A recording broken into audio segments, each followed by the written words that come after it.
Welcome to the TopRank Marketing Digital Marketing News. I am Joshua Nite. And I am Elizabeth Williams. Thank you for filling in for Tiffany. Yes, sir. Tiffany is a little bit under the weather, but it is currently snowing in April in Minnesota, so we're all kind of under the weather. We are all. And also completely over the weather, I feel like. So over it.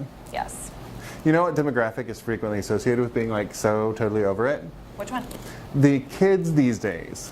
Who yeah. are on Snapchat, of course.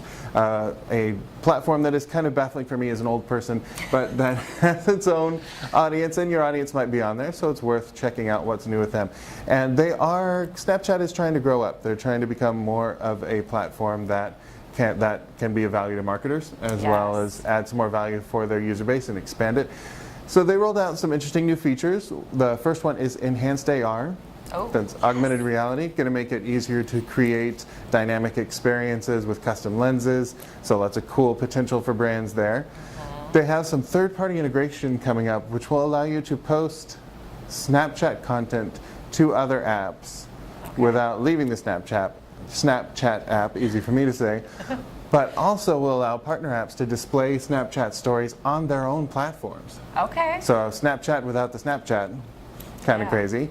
All this will be monetizable with these full screen mobile ads that Snapchat is adding. So they have a kind of a different atomic unit for their ads. They're looking at a 6-second ad, seems to be their sweet spot, and they're adding new places to put it. For example, they are going long form with their content. Really long? Serialized, invested in content, incredibly long for Snapchat. 5 minutes. Seems a little long. Yeah, 5 entire minutes. That's roughly 300 seconds, but you can get 6 seconds of that as an ad for your brand. Yeah. So, but these are unskippable ads, but as we've noted, they're really, really short. So there is also a new games platform on Snapchat where you can hop right from chat into some multiplayer gaming sessions. These are pretty basic games, but you know, we tend to like the simple stuff, you know, like Pong. So 6-second ad spots are also available in there. So interesting to see how they are courting marketers to kind of get on board with the snapping and the chatting. And that makes a lot of sense because the 6-second ad length has been super popular and effective on a lot of other social medias. So makes sense to me. They're jumping on it. Awesome. Well, my first story here is on Google Search Console. They are adding a report to their site to show you how your content is performing in the Discover What area. on earth is the Discover feed? It's kind of what I was thinking. No, just kidding. So if you're on your mobile phone and you are on the Google app or you're on your web browser, you will see the Discover feed as a dynamically populated content showing up underneath the search, and that is populated based on what else you are doing online, your browsing habits, etc., all the things that Google is amazing at knowing about you somehow. Creepily.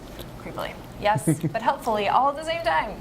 So this new report in Search Console will show you how much traffic you're generating from Discover, the top performing content, how much, whether that content is performing differently in Discover versus on your website. And a quick pointer is that anything that's super high quality, which is going to perform well on organic anyways, right? That is going to be our best bet on Discover with high res images. Yeah, that is something that they have called out repeatedly. 1200 pixel resolution minimum to get seen on that platform. So they want it to look good, they want it to be useful. That's all what we want from all of our content. And then you will be discoverable on Discover. Right. Not on American Express, though. Nope, just Still Discover. Not. Hey, you know what I discovered today? What? A new marketing utilization report from our friends at SN2. SN and letter 2, number 2. They did a poll of marketers about MarTech and their utilization thereof. They found that 39% of marketers are adding new MarTech quarterly.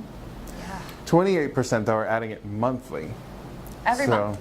Yeah, every month they're adding something new. So combined we have nearly 2/3 that are adding stuff on a quarterly or more frequent basis. Only 1/3 were semi-annually or longer than that. So makes sense, MarTech moves fast. We want to try new stuff, see if it works, get it in there, get it out. Of the MarTech that people are trying out, 53% said that marketing automation, email, and CRM are the most effective tools that they've been trying out. But close second was 43% said analytics-based tools were the most effective. I mean, I think you need them all, right? You need to personalize, automate, get your email in there, get your CRM in there, and you need those analytics to keep optimizing and improving over time. Optimizing, yes. Awesome. Endlessly. Endless optimization, please. Yes, so next up we have privacy scandals, social media. You know all about those. But what is interesting is that the Pew report just came out saying that these privacy scandals like Cambridge Analytica and others that seem to be going on and on have actually not made a dent in social media use. So year over year anyways. So we're at 69% of folks are still using Facebook, 22% on Pinterest, and 22% still using Twitter.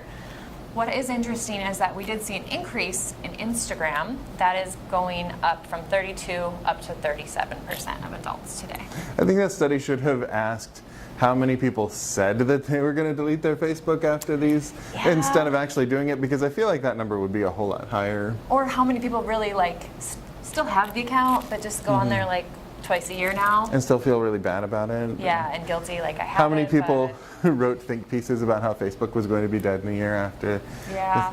Yeah, I mean, we can try to predict the future, but we really can't at this point. Yeah. Although I know what can What? predict the future. What? Artificial intelligence. Oh, yes, and we have a report on that to tell you about. Exactly. So much better than actual, real intelligence. Artificial intelligence. Super much cool. better. Yeah, so this was a report that just came out from the good folks at Demand Metric, Demand Base, and Demand Pardot. No, just Pardot. Okay, not all demand. They took a poll of marketers and marketing leaders, and they found that there is not a whole lot of adoption happening in artificial intelligence as much as we hear all about it all the time. Okay. So Not in marketing specifically, we're talking. Oh yeah, just in marketing. So 24% of those that they surveyed said they're in the evaluation stage, Okay. which means not much. 22% say they are in implementation, which makes sense. Yeah. But only 18%, so less than a fifth, said that they are currently employing artificial intelligence in their marketing. And your question, I know what you're thinking, why aren't people adopting it? Well, Why aren't people adopting it? I can tell you. Please do. Okay. About 55% say what you would expect, right? Budget constraints.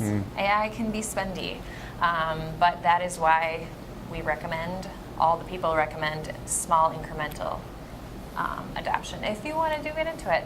52% of people, though, are also saying they lack the proper skill sets, Makes sense. and 31% just don't even know where to begin. That's true. It can be kind of daunting, but I think the benefits are worth it. The top Yeah. benefits that marketers were talking about in that study were small things like higher quality of leads, better engagement, better understanding of buyer intent. Small stuff. Yeah. So this stuff is coming, and it's coming soon. Yeah. I think about our good friend of the agency, Chris Penn, who 2 years ago now told me that I had about 5 years left in my position as a content creator. So I increased the contribution to my 401k, just to be sure. But I'm also making sure that we start exploring that as an agency, and I encourage everyone out there to do the same. Right on. Well, thank you very much for tuning in. Thank you very much for filling in. And you can find more of all these stories on our blog, of course, on the TopRank blog. You can follow us at TopRank on Twitter, and we will continuously tweet awesome things for you to look at. You can follow me on Twitter at Nitewrites. That's NITEWRITES. Elizabeth, how can people get a hold of you? Elizabeth W. 1057 on Twitter. All right, well, thanks for tuning in. We'll see you next time.